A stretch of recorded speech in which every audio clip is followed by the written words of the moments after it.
Zone Europe.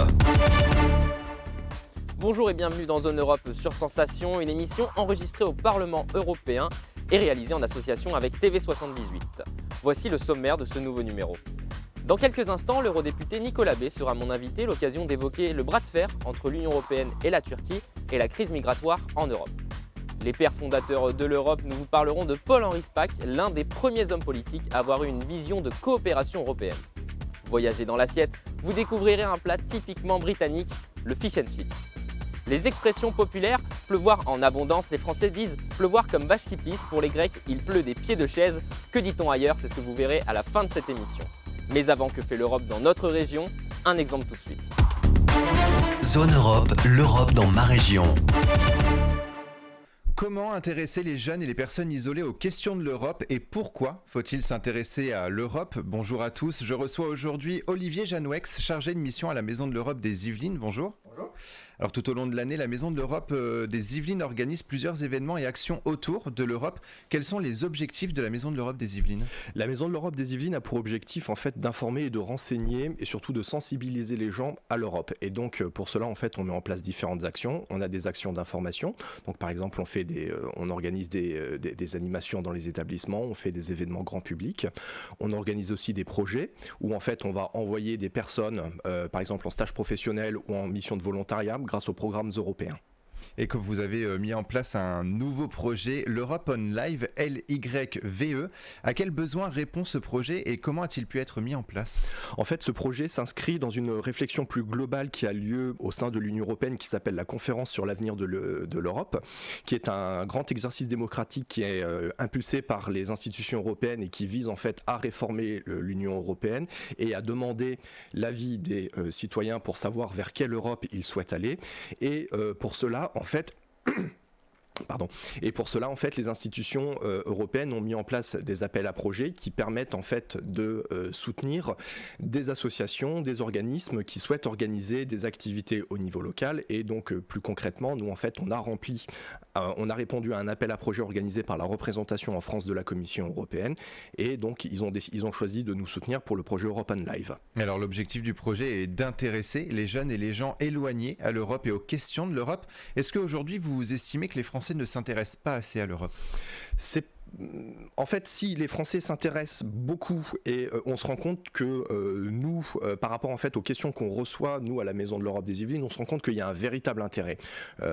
Mais la grande difficulté, c'est que voilà, s'il y a un intérêt, la difficulté en fait que rencontrent certains de nos concitoyens, surtout quand ils sont assez éloignés, c'est qu'en fait l'information ne vient pas forcément à eux facilement, dans le sens qu'ils ne vont pas forcément ils vont pas avoir la démarche d'aller chercher par eux-mêmes l'information, par exemple de nous envoyer un mail, de nous contacter ou par téléphone ou d'aller regarder sur les réseaux sociaux ou ainsi de suite. Et donc l'objectif de ce projet, c'était en fait d'inverser d'inverser le problème, du moins de résoudre le problème en leur permettant d'avoir accès beaucoup plus facilement à ces informations. Alors justement, l'Europe, c'est quoi? On voit que certaines personnalités politiques souhaitent faire sortir la France de l'Europe, pendant que d'autres voudraient renforcer l'importance du pays au sein de l'Union européenne. Est-ce que l'Europe, c'est finalement un fondement politique ou est-ce qu'il y a aussi cette volonté de créer un lien fort entre tous les pays? À la base, c'est les deux.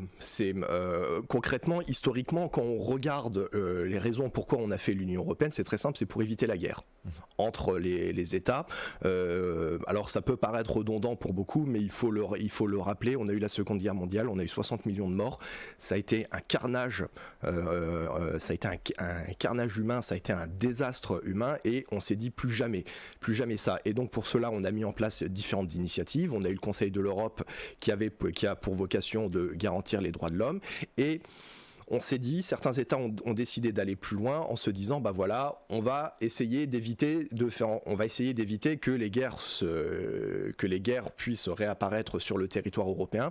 Et donc on va aller un peu plus loin et donc on va essayer déjà de créer une union économique et en fait qui va permettre vu qu'on se rend interdépendant économiquement des autres pays, ça va nous je schématise. Voilà, mais vu qu'on a ce lien d'interdépendance, ça permet d'éviter de se refaire la guerre. Merci beaucoup Olivier Janouex d'avoir été avec nous sur Sensation. Je rappelle que vous êtes chargé de mission à la Maison de l'Europe des Yvelines. Il y aura aussi des événements, des événements comme des conférences débats lors de ce projet. Comme chaque semaine, nous vous faisons découvrir celles et ceux qui ont participé à la construction européenne. Aujourd'hui, Paul-Henri Spaak, ce Belge né au 19e siècle, il est l'un des premiers hommes politiques à avoir eu une vision de coopération européenne. Son parcours avec Europe Direct et la Maison de l'Europe. Zone Europe sur Sensation. Paul-Henri Spaak est né le 25 janvier 1899 à Schaerbeek, Bruxelles. En 1916, Paul-Henri Spaak, âgé de 17 ans, se porte volontaire de guerre. Mais il est arrêté par les Allemands en tentant de passer en territoire libre et finit la guerre dans un camp de prisonniers. Après des études de droit, il se dirige vers une carrière d'avocat au barreau de Bruxelles. Il commence sa carrière politique en Belgique en 1932, où il occupe de nombreux postes ministériels, y compris la politique étrangère. Avec la Seconde Guerre mondiale, il est contraint de rejoindre l'Angleterre et devient membre du gouvernement belge exilé à Londres, où il fait campagne pour une alliance de l'Europe occidentale après la guerre. À partir de 1941, il fut l'un des promoteurs d'une union douanière entre la Belgique, les Pays-Bas et le Luxembourg, d'où sont sortis les pays du Benelux en 1944 et dans une moindre mesure la communauté européenne. Spaak s'est fait connaître grâce à sa présence sur la scène internationale.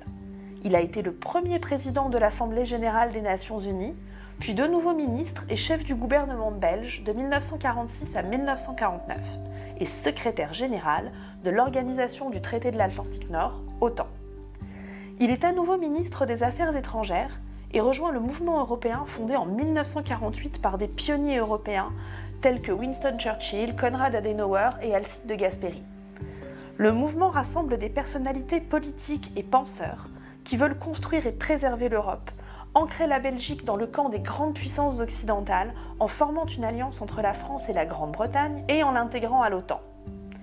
Il préside l'Assemblée consultative du Conseil de l'Europe de 1949 à 1951, où il défend le plan Schuman. Il démissionne après que la Grande-Bretagne le refuse.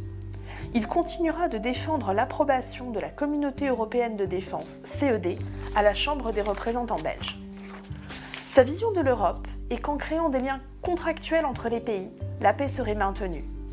Il lutte activement pour la création de la CECA et d'un marché commun. Il est cependant contre une union politique confédérale à laquelle il préfère une supranationalité des institutions. Paul-Henri Spaak a joué un rôle essentiel dans la négociation du traité de Rome et la fondation de la Communauté économique européenne, CE. En 1965, il s'attache à résoudre la crise ouverte par la décision française de ne plus être membre du Conseil, crise de la chaise vide provoquée par Charles de Gaulle. Il se retire de la vie politique en 1966 et meurt le 31 juillet 1972 à Bruxelles. Son engagement pour la construction européenne lui vaut le surnom de Monsieur Europe. Il est considéré comme l'un des pères de l'Europe. Une aile du Parlement européen de Bruxelles porte son nom. Zone Europe, l'invité politique.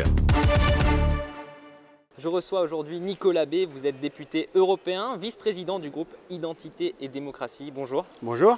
Alors je voudrais d'abord qu'on parle de la Turquie et du bras de fer qui l'oppose à l'Union européenne. La Turquie est candidate pour adhérer à l'Union européenne, un processus qui est dans l'impasse.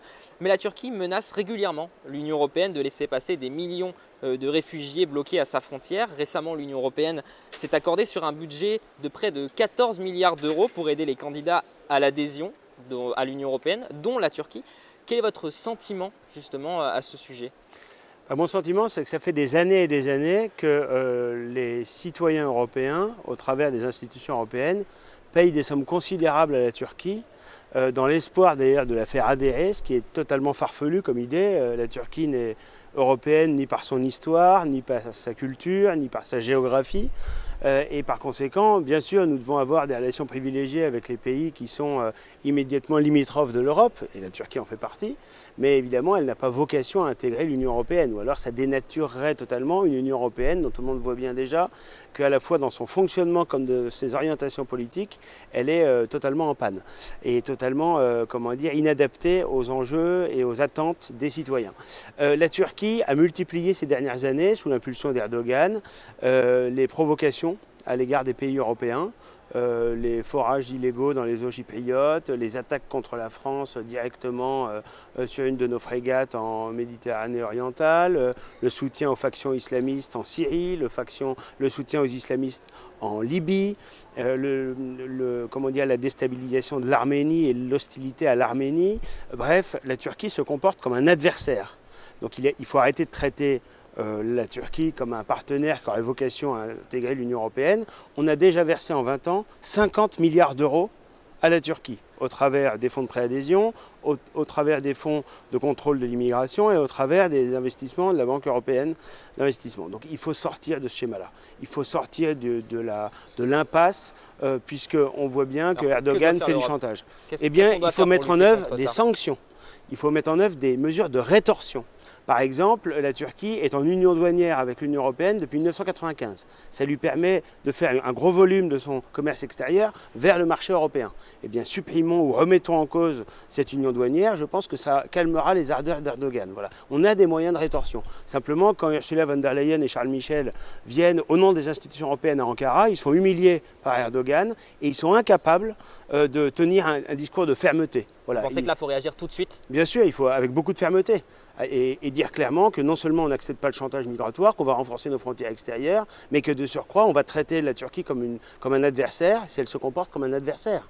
Et qu'on pourrait d'ailleurs commencer par remettre en cause la présence dans l'OTAN de la Turquie, qui pose évidemment un vrai problème, parce que la menace aujourd'hui pour les pays qui composent l'OTAN, c'est évidemment plus le bloc soviétique qui a disparu, ou la Russie qui ne constitue pas une menace. La menace, c'est l'islamisme. Et Erdogan aujourd'hui se comporte souvent comme un allié des islamistes et les soutient directement ou indirectement. Donc sa présence dans l'OTAN pose une véritable question, un véritable problème. Voilà, donc, et puis il faut évidemment multiplier les semonces à l'égard d'Erdogan et brandir les sanctions de manière très claire, ce qu'aujourd'hui les institutions européennes ne font pas. Ils se contentent de larmoyer un peu sur les considérations de politique intérieure turque, sur la manière dont les partis d'opposition sont traités en Turquie. Tout ça n'est sans doute pas faux, mais ce n'est pas notre sujet. Notre sujet, c'est l'intérêt des nations européennes face à la Turquie. La Turquie se comporte comme un adversaire, il n'est pas question de continuer à traiter la Turquie comme un partenaire ou un partenaire potentiel. Alors vous parliez de crise migratoire justement il y a quelques instants.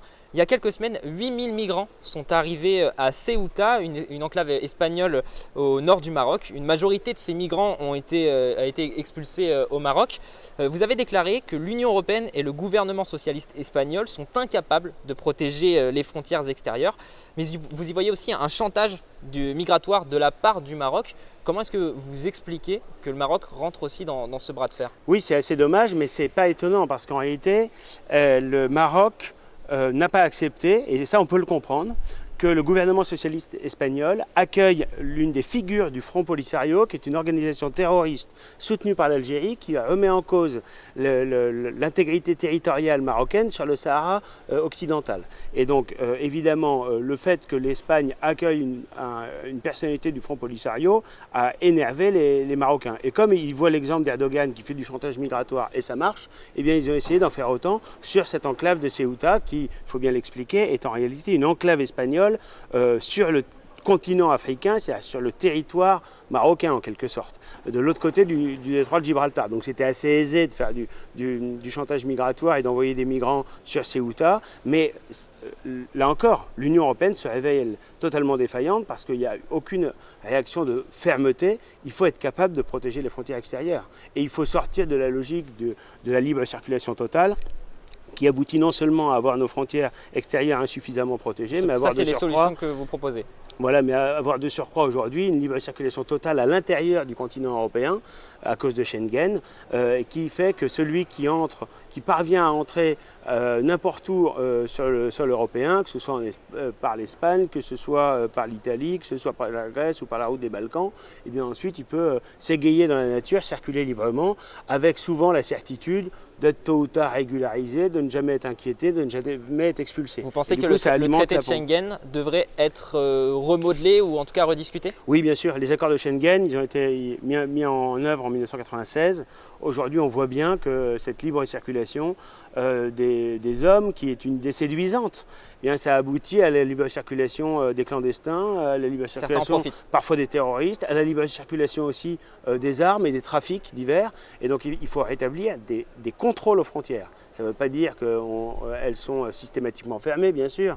Il faut permettre le déplacement des gens pour des considérations familiales, professionnelles, touristiques. Mais il faut être capable d'établir des contrôles aux frontières et surtout, par-dessus tout, protéger les frontières extérieures. Alors un mot justement sur les frontières extérieures, on va parler de l'agence européenne Frontex, l'agence garde de frontières et garde-côtes qui a été créée en 2004. Ses moyens et ses missions ont été renforcés récemment justement face à la crise migratoire dont on parle. Lors d'une réunion du groupe de travail Frontex, vous évoquiez le fait que des migrants adultes se font passer régulièrement pour des migrants mineurs.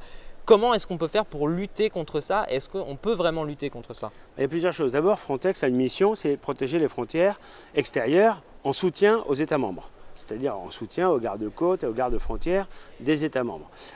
Aujourd'hui, il y a une petite offensive, une petite cabale contre Frontex, parce que Frontex va être doté de plus d'agents pour être plus efficace dans sa mission. Il faut bien dire qu'aujourd'hui, bien souvent malheureusement, Frontex ne fait qu'accompagner des flux migratoires vers le continent européen et sécurise en quelque sorte la traversée de ceux qui pourtant arrivent illégalement sur le sol européen. Donc il faut évidemment sortir de ce modèle. Le directeur actuel de Frontex, qui est un Français, qui s'appelle Fabrice Leggeri, a l'ambition de faire de Frontex un vrai corps de garde-côtes et de garde-frontières européens pour protéger les frontières extérieures. Et là, il fait l'objet d'une offensive de la part des ONG pro-migrants, de la part de la gauche européenne, qui l'accuse de tous les maux simplement parce qu'il veut exercer la mission qui lui a été d'ailleurs dévolue de manière très officielle par le Parlement, par le Conseil et même par la Commission.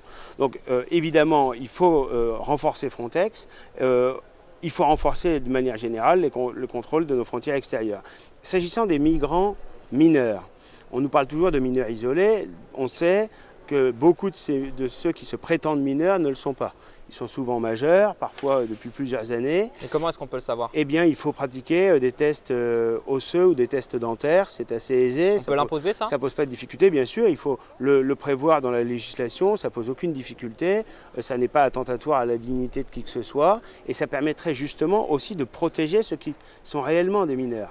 Parce qu'il est évident que quand on a beaucoup de ces mineurs qui en réalité sont des majeurs, ça aboutit en pratique à ce que des vrais mineurs se retrouvent au milieu, dans des centres de rétention, notamment au milieu d'adultes. Donc c'est évidemment aussi dans un but de protection des mineurs. Et puis disons les choses clairement, c'est pas parce que quelqu'un est mineur et qu'il entre sur le sol européen qu'il a vocation à y rester.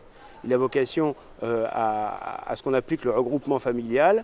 Il a vocation à retrouver ses parents pour ne pas séparer une famille et pas séparer les enfants des parents et être renvoyé dans leur pays d'origine ou vers le pays duquel ils arrivent. Très bien. Merci beaucoup Nicolas B d'avoir été mon invité aujourd'hui. Je rappelle que vous êtes député européen et vice-président du groupe Identité et Démocratie. Zone Europe sur Sensation. Une invitation au voyage à présent, un voyage dans l'assiette. Cette semaine, nous vous faisons découvrir le fish and chips, un plat typiquement britannique, la recette avec Quentin du restaurant Poppy's à Rouen en Seine-Maritime. Zone Europe Voyage. Alors bonjour, je m'appelle Quentin. Avec mon associé Léonie, on a fondé Poppy's il y a 4 ans. Donc on propose la recette traditionnelle de fish and chips qui vient tout simplement des migrants portugais et espagnols qui, lorsqu'ils se sont fait chasser de la péninsule, ont en partie migré en Angleterre et ont apporté beaucoup de recettes à base de friture, dont le fish and chips. Donc nous, pour cela, on s'est formé, on allait en Angleterre pour se former, pour vraiment apprendre la recette traditionnelle. Alors bien sûr, pour cuisiner un fish and chips, il faut une bonne pâte. En Angleterre, on dit une batter. Et la batter, elle se compose essentiellement soit de bière, soit d'eau gazeuse et la farine qu'on mélange jusqu'à avoir une texture onctueuse. Alors ensuite, il faut du poisson frais, bien évidemment, du citron, des pommes de terre pour faire les frites et une pincée de sel au-dessus du fish and chips.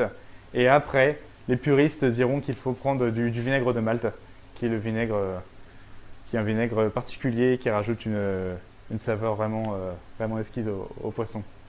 Et ensuite, un fish and chips, ça s'accompagne d'une sauce tartare maison bien sûr. Donc pour cela, il faut faire une mayonnaise maison. Et les éléments ensuite pour composer la tartare, il faut des échalotes, il faut des capres, cornichons, persil, ciboulette et estragon. Et là, vous aurez une sauce tartare excellente. Alors, bienvenue en cuisine. Alors, il fait un peu chaud avec les friteuses. Hop. Alors, l'élément de base, bien sûr, c'est de la farine. Et ensuite, mince, de l'eau. Hop. Hop. Alors, je verse l'eau doucement dans le bol. Alors nous on le fait avec le batteur, finalement on peut aussi le faire à la main. Alors je verse tout doucement la farine. Hop. Hop. Et vraiment ouais, la pâte est vraiment très simple à faire, c'est vraiment deux éléments. Soit de la bière et de l'eau, soit de la bière et de la farine, pardon. Ou soit de l'eau pétillante et de la farine. Une fois que la pâte ou la batteur, comme ils disent en Angleterre finalement, est épaisse mais pas trop, ça veut dire que la pâte est prête à être frite finalement. On va attendre encore, hop, on va accélérer davantage.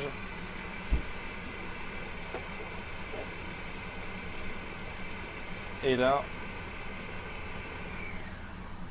on est tout bon, il y a la bonne texture, pas trop épaisse, mais suffisamment pour que la batteur adhère au poisson. Donc là, tout simplement, je dispose la pâte ici.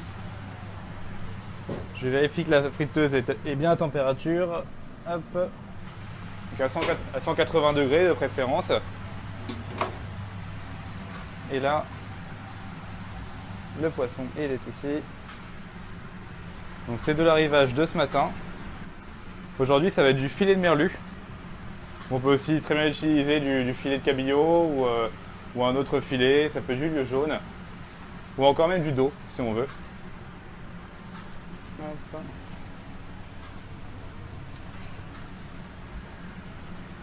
Donc l'objectif c'est de tailler une belle pièce. Nous on fait à peu près des filets de 140 grammes. Hop. Hop. Voici. Hop. On va disposer un tout petit peu de sel dessus.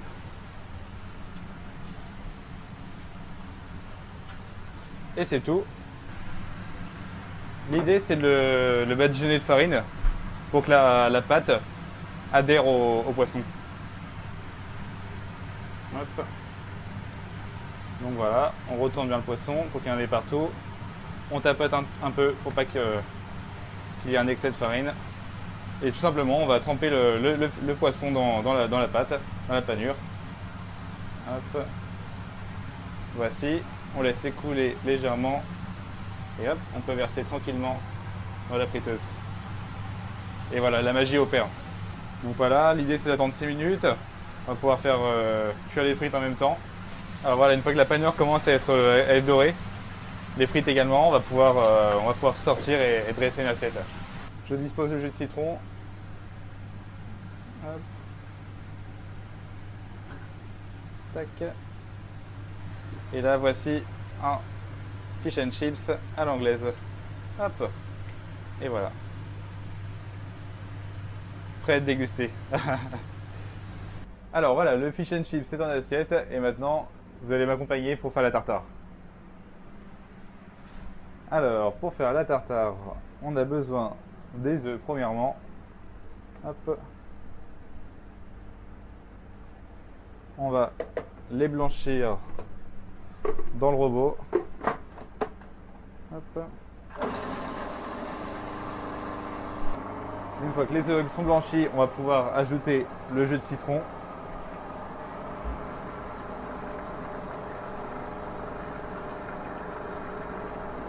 Hop. Ensuite, on va pouvoir rajouter la moutarde. Alors ensuite, vous versez de l'huile.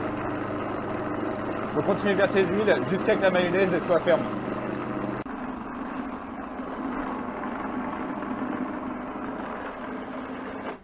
Et voilà, c'est parfait. Hop, alors du coup, je vais couper un peu de persil.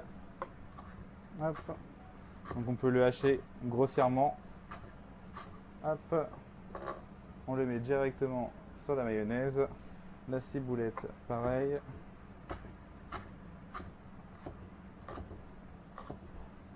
Ensuite, on met les échalotes. Hop, on va rajouter les cornichons.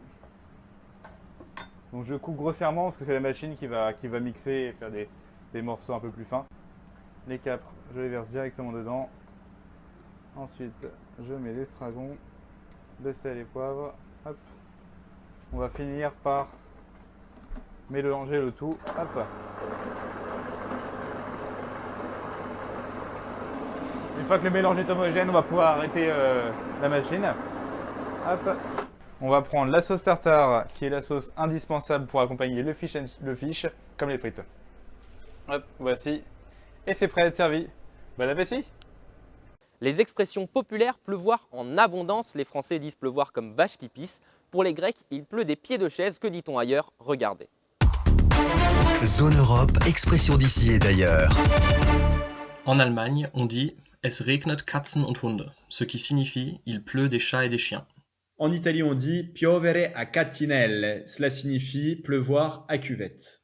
Au Royaume-Uni, on dit It's raining cats and dogs, ce qui veut dire il pleut des chats et des chiens. Zone Europe, c'est terminé. Merci aux équipes techniques du Parlement européen de Strasbourg. Vous pouvez retrouver cette émission en podcast audio et vidéo sur notre site et notre application Radio Sensation et aussi sur TV78. Rendez-vous la semaine prochaine. Très bonne soirée. Zone Europe sur Sensation.